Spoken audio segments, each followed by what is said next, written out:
पत्रकार दिवस के शुभ अवसर पर राष्ट्रीय युवा मराठी पत्रकार संघ सलग डिजिटल मीडिया न्यूज पोर्टल संघ आयोजित प्रकाश मार्गदर्शन व सम्मान समारोह आयोजित किया गया, जिसमें नागपुर के सभी पत्रकार शामिल हुए। यूट्यूब चैनल को सिल्वर बटन मिलने की मौके पर जिसमें बहुत से लोगों को सम्मानित किया गया। विजय खौसे द्वारा यह कार्यक्रम आयोजित किया गया। और अगर वो समझ लो कोई बिल्डर के खिलाफ में है, कोई माफिया के खिलाफ में है, और अगर मालिक ही अगर बिल्डर है तो बोलेगा भैया ये मत देखा, तो पत्रकार की थोड़ी गलती है। बातें ऐसी है कि ऐसे बहुत कम मालिक अखबार के या इसके मीडिया के बचे हैं कि जिनकी उंगलियां फंसे भी नहीं, जिनकी उंगलियां साफ है, दामन साफ है।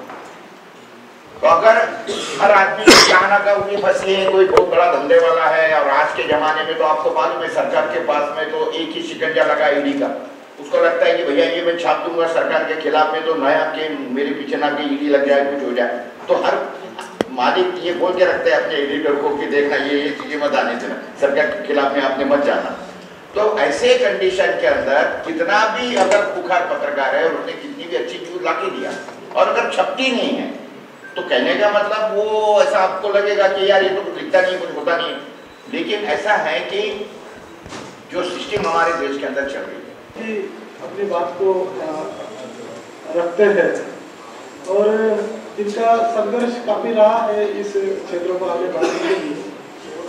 मुझे लगता है कि आज की पत्रकारिता जो है डिजिटल मीडिया के बारे में बहुत कुछ कहा गया है कि हम देखते हैं कि आज के युवा जो है, जैसे पहले युवा हुआ करते थे कि प्रिंट मीडिया के माध्यम से प्रेरित होकर जो बहुत सारे आंदोलन का हिस्सा हुआ करते थे, सोशल में काम किया करते थे। लेकिन आज के युवा उस प्रिंट मीडिया से थोड़े दूर होते नजर आ रहे हैं और आज का जो मीडिया का युग जो है वो सोशल मीडिया जो है अभी फिलहाल में चल रहा है। देश दुनिया में क्या हो रहा है इसकी ज़्यादा जानकारी हमारे युवा देखते हैं। इसमें चाहे यूट्यूब हो, फेसबुक हो, ट्विटर हो और बहुत सारे माध्यम हैं कि जिसके माध्यम से सोशल मीडिया में जुड़ना चाहते हैं। असं म्हणायचा प्रगतीचा प्रवास आहे। एक गोष्ट खरी आहे, त्यावेळेला आम्ही मेन स्ट्रीम मध्ये होतो, पत्रकारिता करत होतो, तेव्हा आम्हाला फार अभिमान वाटायचा, पण आज भीती वाटते। अभिमान यासाठी वाटायचा की तेव्हा एक विश्वास मनाशी बाळगला होता। तो विश्वास असा की आमच्या हातून केवळ आपलं पोट भरण्याचं कामच होत नाही, तर समाजसेवा देखील होत आहे। सर्वसामान्य माणसाची प्रश्न देखील आम्ही मांडू शकतो। वंचित घटकांमध्ये जे काही लोक चांगली काम करत असतात त्यांचा सत्कार, त्यांची दखल घेण्याचा एक सुदिन आहे आणि खऱ्या अर्थाने आपण खऱ्यांचा सत्कार करून आज पत्रकारिता दिनाचं एक जाज्वल्य उदाहरण आपण प्रस्तुत केलेलं आहे।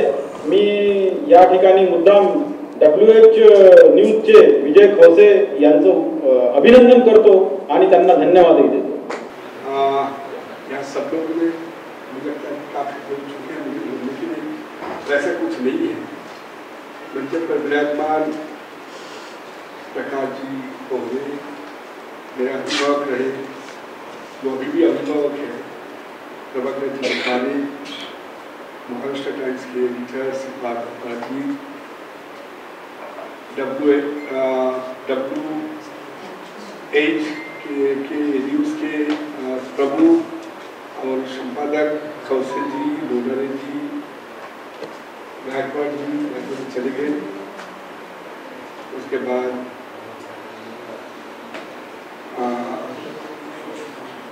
कामरे जी और राहगी जी, दोस्तों मुझे लगता है कि ये जो पूरा जो सार है मुझे लगता है कि आज डिजिटल मीडिया के बारे में हम लोग ज़्यादा बात करें क्योंकि कभी घर में चूल्हा जलते थे, बाद में उसको रिप्लेसमेंट गैस पे होती। प्रकार आहेत त्यांना मी एकच सांगेल, अपराधी सरांनी तर सांगितलंच आहे की डिजिटल मीडियाच्या पत्रकारांनी पत्रकारिता करताना सांभाळून करायला हवं, कुणाचं हनन व्हायला नको आणि आपल्या व्हिडिओमुळे कुणालाही इजा पोचायला नको. म्हणून एकच गोष्ट सांगेल की कायद्याचं पालन करणं हे आवश्यक आहे. जर तुम्ही कायद्याचं पालन कराल तर डिजिटल मीडियाचे जे पत्रकार आहेत त्यांचं नाव होईल आणि डिजिटल मीडिया ही होईल. कारण येणारा काळ हा डिजिटल मीडियाचा आहे. आणि मैत्र सरांनी सुद्धा सांगितलेलं आहे की डिजिटल मीडियाचं महत्त्व काय आहे. दुपारे सरांनी सांगितलेलं आहे आणि विशेष करून पोहरे सरांनी आम्हाला मार्गदर्शन, मुलाचं असं मार्गदर्शन केलेलं आहे. त्यांनी एक सांगितलेलं आहे की डिजिटल करोना काळामध्ये जर करोना हा शब्द प्रयोग केला तर डिजिटल मीडियावर जर करोना हा शब्द आला तर यूट्यूब त्याला कॉपीराइट द्यायचा, ही शोकांतिका आहे. कारण असं व्हायला नको.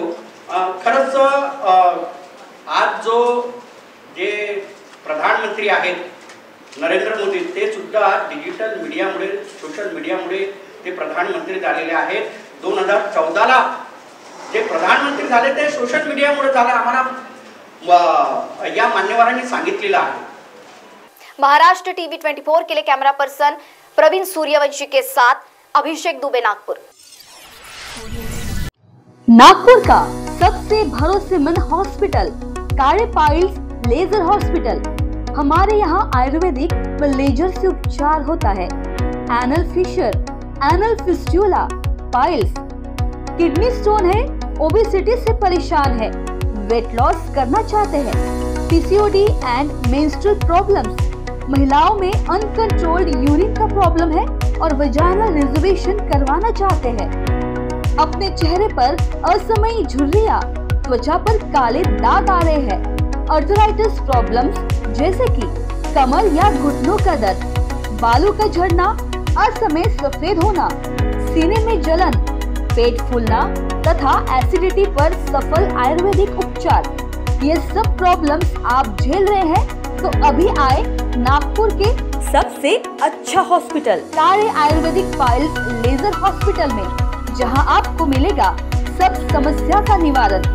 और address Kale ayurvedic piles laser hospital, Umred road, Dighori bus stop के पास, दिघोरी, नागपुर.